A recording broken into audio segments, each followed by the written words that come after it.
Bonjour et bienvenue sur la chaîne. Donc j'espère que vous allez bien. Donc dans cette vidéo, je vais vous présenter un tarot que j'attends depuis un petit moment. Donc il s'agit de la seconde édition. Alors il s'appelle le Spatio Tarot, qui a été créé par Malone Ruig.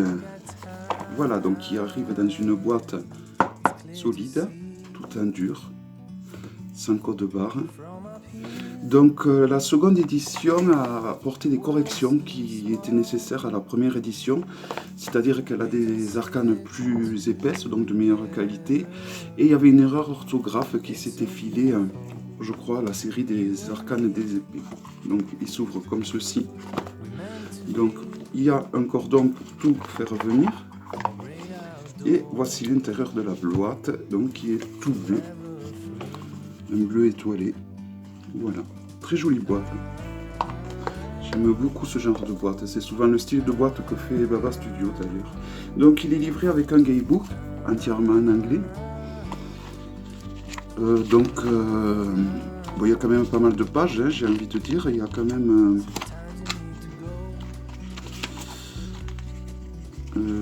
136 pages, 137. Et donc vous avez un petit topo pour toutes les arcanes majeures ainsi que les arcanes mineures. Donc voilà, par exemple pour l'empereur, vous avez ceci ainsi que ceci. Voici pour le chariot, pareil, une page et un quart de l'autre page. Et pour les arcanes mineurs, donc c'est juste une page, là et là.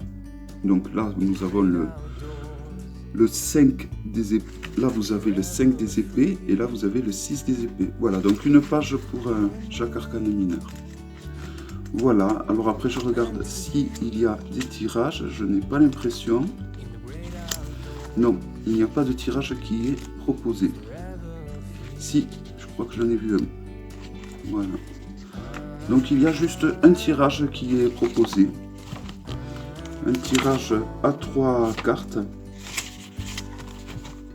Voilà, un tirage excusez-moi, spécifique à ce jeu. Voilà, alors je vais vous présenter le jeu. Donc le dos, c'est comme l'intérieur de la boîte, c'est un bleu étoilé qui permet des tirages envers endroit du coup. Les cartes sont de très très bonne qualité, hein, il n'y a rien à redire à ce niveau-là. À comparer d'un Grimaud, elles sont un petit peu moins hautes, vous voyez.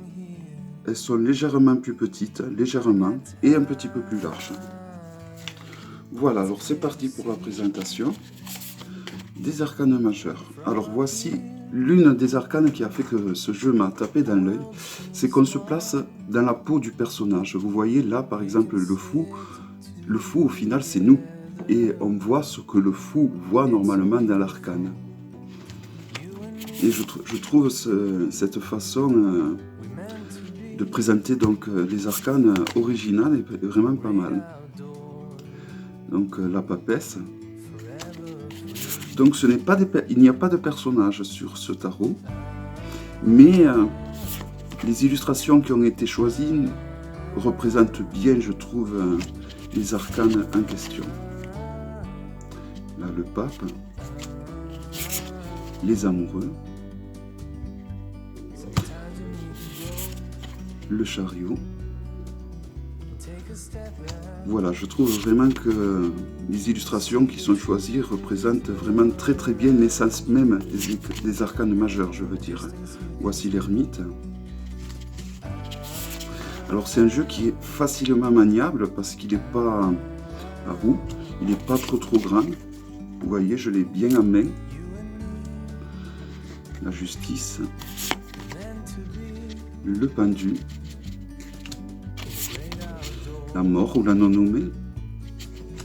Je trouve vraiment les dessins choisis magnifiques. La tempérance, ils sont simples, hein, certes, ils sont très très simples hein, malgré tout, mais je trouve que voilà, il se dégage quelque chose de.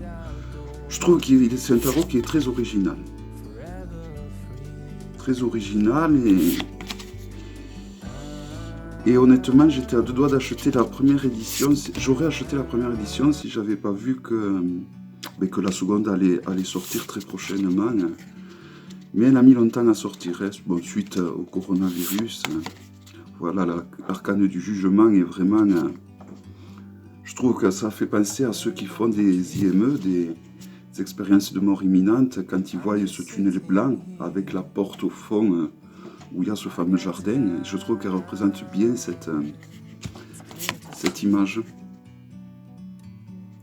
L'hiver. Et là, on arrive aux arcanes mineurs avec la série des pentacles. Donc vous avez le nom des arcanes majeurs et mineurs en bas. Et c'est un nom traditionnel, donc vous ne pouvez pas vous tromper. C'est l'une des raisons aussi qui fait qu'il est facile au niveau de la prise en main. Donc pour moi, c'est un tarot qui peut convenir à un débutant. Et bon, alors certes, le livre d'accompagnement est en anglais, donc je recommanderais d'acheter un livre sur le rider, car c'est un tarot qui suit le rider. Mais je pense qu'il est intéressant quand même peut-être de traduire quelques pages de ce guidebook pour voir un peu la vision de la créatrice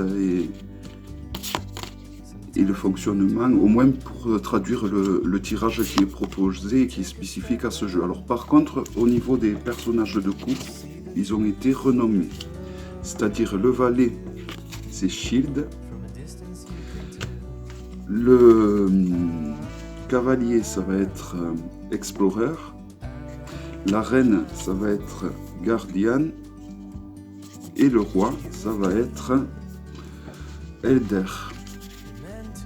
Voilà, c'est les seuls, en fait, on va dire, inconvénients, c'est les seuls changements qu'il y aura eu. Donc c'est intéressant peut-être de traduire le guidebook à ce niveau-là pour voir le choix de ces noms par rapport aux noms traditionnels, donc page, valet, cavalier, roi et reine. Voilà, je trouve que les images, on ressent vraiment, je trouve, à travers les images qu'il y a, ce que... enfin, en tout cas, elle dégage des émotions au fond de nous-mêmes et je trouve que c'est bien représentatif vraiment des arcanes. C'est vraiment un jeu que j'affectionne beaucoup. Donc là, nous arrivons au personnage de cour. Donc le Shield of Sword, donc le Shield des épées, donc pour le valet. L'Explorer pour le cavalier. Le Guardian ou la Gardienne pour la reine. Et le Elder pour le roi. Voilà, en fait ça va être au niveau des personnages de cour, donc là nous arrivons à la série des bâtons, donc l'élément feu. Ça va être surtout au niveau des personnages de cour, où il va falloir faire une petite gymnastique au début pour mémoriser donc le changement du nom qui a été effectué, mais bon, je trouve pas que c'est pas si dérangeant que ça au final.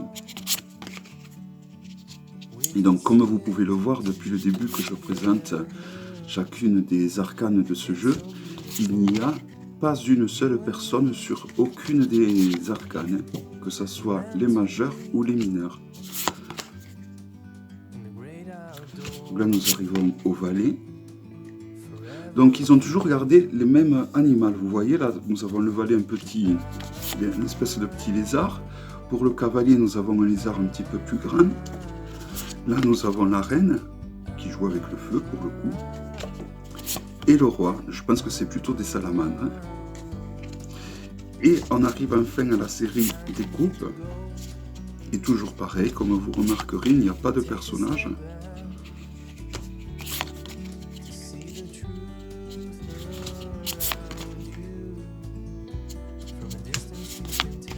Le 5 de coupe.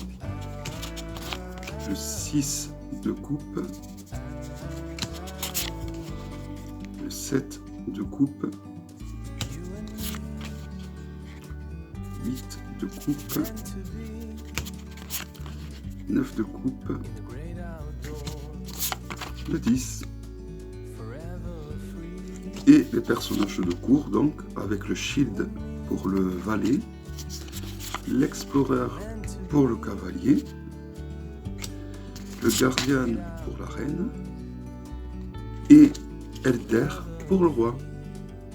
Voilà, j'espère que cette vidéo vous aura plu. Il a une très bonne glisse, un bruit très agréable pour ceux qui aiment les bruits des tarots. Et donc j'espère que cette vidéo vous aura plu. Je vous dis à bientôt pour une prochaine vidéo. Bye bye.